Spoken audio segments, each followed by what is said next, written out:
So welcome guys to another episode of the Open Air project.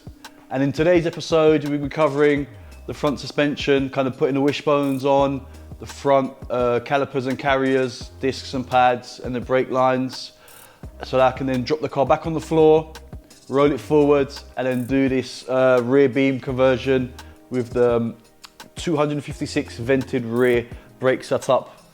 And then also I need to make some brake lines, I think, because obviously this car's running ABS now, so I'm gonna have to delete the brake compensator valve. So I'm just gonna make up some kind of connector pipes so I can kind of bypass the connector valve, because the ABS obviously deals with all of that situation. So here's the bits.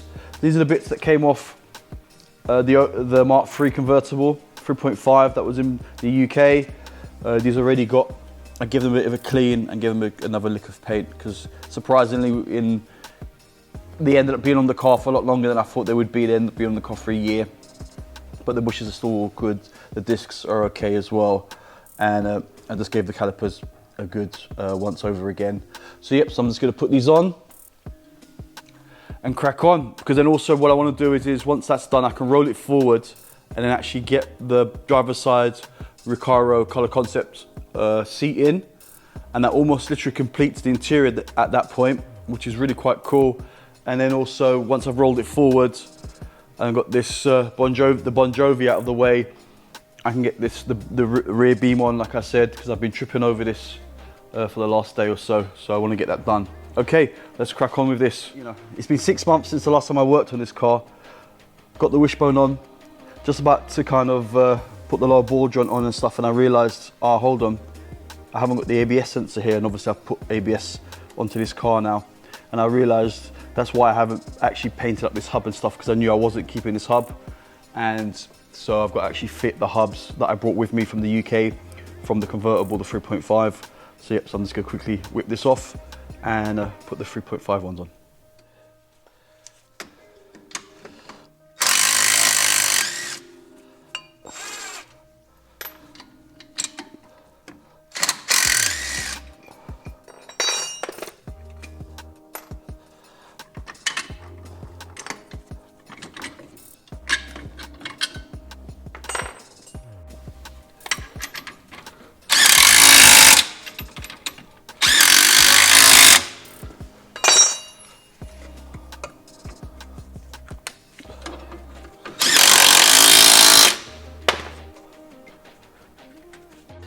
What I like to do with these at the bottom is there's always a bit of movement. I'll show you. And that movement can change the toe and the camber slightly. So what I always do is, on every car I work on, pull them all the way out. And then you know where you stand. So if you ever do need to do a gearbox, a clutch, or you need to remove the wishbone or the CV boot or whatever it is, you don't have to do tracking again. You just literally pull it all the way out and just tighten it up. Point. Okay, so forgive the rusty brake disc. It's still a new disc. It's been sitting around for a little bit, and the brake line's even done as well, and the little rubber. I need to get a little grommet here for the ABS wire. Okay, so the car's on the floor, and the front end is finally actually done up, really. So the disc and pads are done, the brake lines are done, and the ABS sensors are done. So now all I need to do is actually decide on, I've got the tyres for these. Obviously these are Mark IV tyres. I'm going to fit 205 40s on here, which are perfect size for the Mark III. I need to go on the colour. What kind of colour? Do I keep them the same grey and just do the polished lip, or do I just go standard or silver? I can't really decide. Do I go for a darker colour? Do I go for a lighter grey? I mean, I don't really know. Do I keep it simple, just keep it silver? I mean, let me know what you guys think on the comments. Anyway, now that I've moved the Bon Jovi out of the way, the front end's done, I can get the front seat in, and then I can stop tripping over this rear beam. Give that a clean before I put it on, and a bit of paint again, and get this sitting on the wheels, and get the arches done on the rear as well.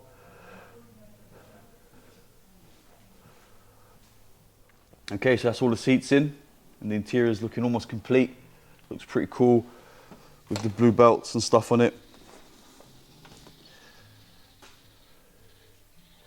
I think that looks pretty spot on. Also now I can start looking at the radio. What I've done is, while I was in the UK,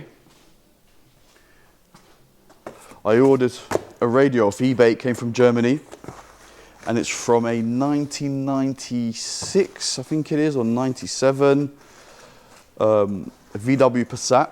So it's an original radio. And what I'm going to do is I'm going to use a Panasonic amp maybe, so I can actually plug it through. So I've got Bluetooth availability. Let me try and, with one hand, and not damage this. Okay, so that's the actual code that needs to go in, so it's 1524. Okay, so I'm really kind of cool to see what this radio looks like, mounted up. It's from a 1996 Passat. And the difference between this one and like the normal Golf ones and the earlier Passat ones is that they're kind of all green. This is actually lights up blue. I think this bit here is blue. The LCD screen is blue and all the buttons are blue or red, I think it is. So kind of matches what's in the car with all the 3.5 buttons, which are red, and obviously the clocks, which are going to be blue and red. Okay, I'm excited. Let's get this fitted. Okay, so I'm sitting in the driver's seat. Still got no steering wheel, and the clocks, still need to sort those out. So let me just plug this in. It's pretty straightforward, just the aerial and those two plugs, and away we go.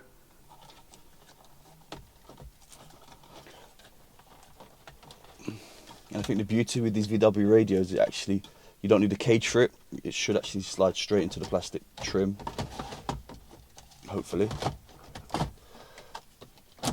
There you go, plug and play.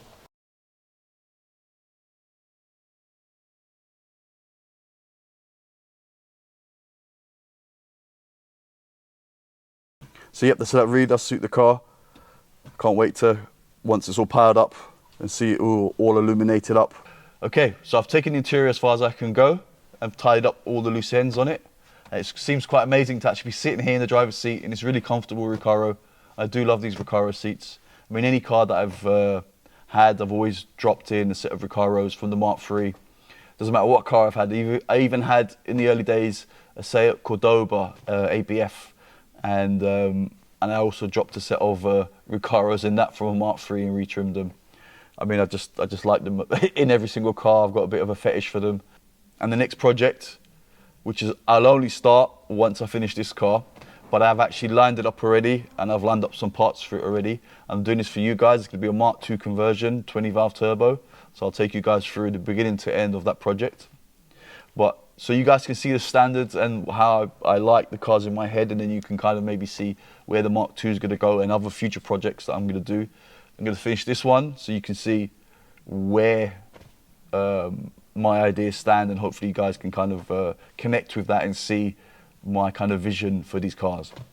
Okay, so let's get on. I'm trying to talk and get away from not doing this rear beam, but no, we're going to get on with this rear beam.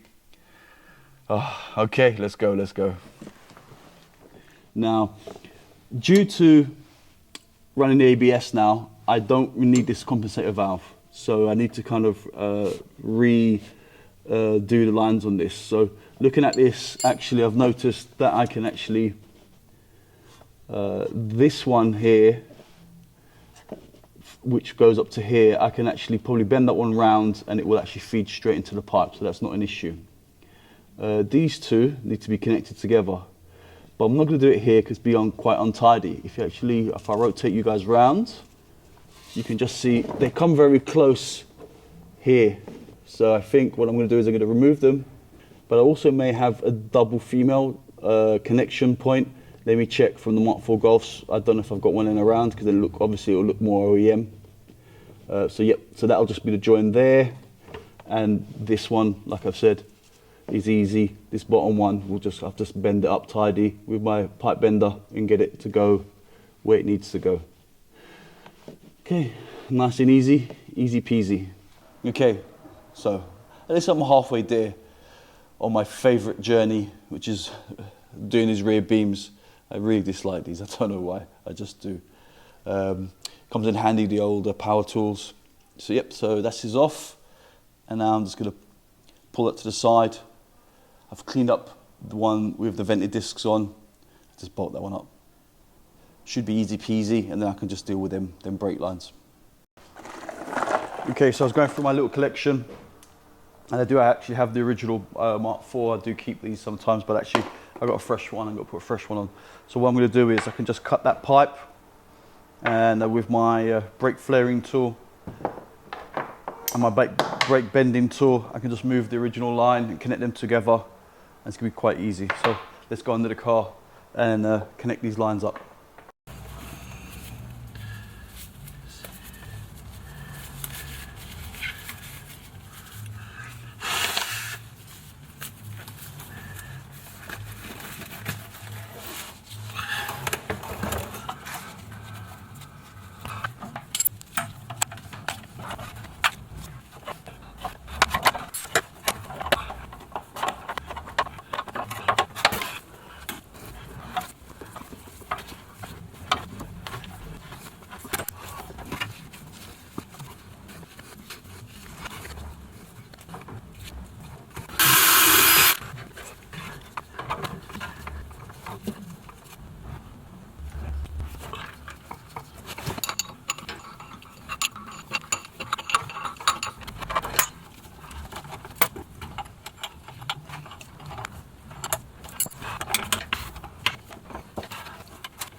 Okay, so I've got my most favourite job in the whole wide world done.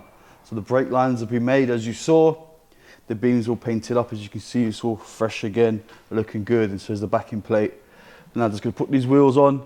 So I've done my most favourite job in the whole wide world, which is doing the rear beam. I hate that job with a passion. But anyway, it's done. And you also saw I made up those brake pipes with that brake flaring kit and the pipe bender. And I've used some of the original pipes and kind of done a little workaround, and it looks really neat, and job done. So for the first time ever, I have a fully working brake pedal and a fully working clutch pedal. So it's done. So join me in the next video where I'll be tackling the exhaust and also making the downpipe. Thanks for watching Resto Designs. Please click subscribe, click on the like button, and ring that bell, ding-a-ling-a-ling.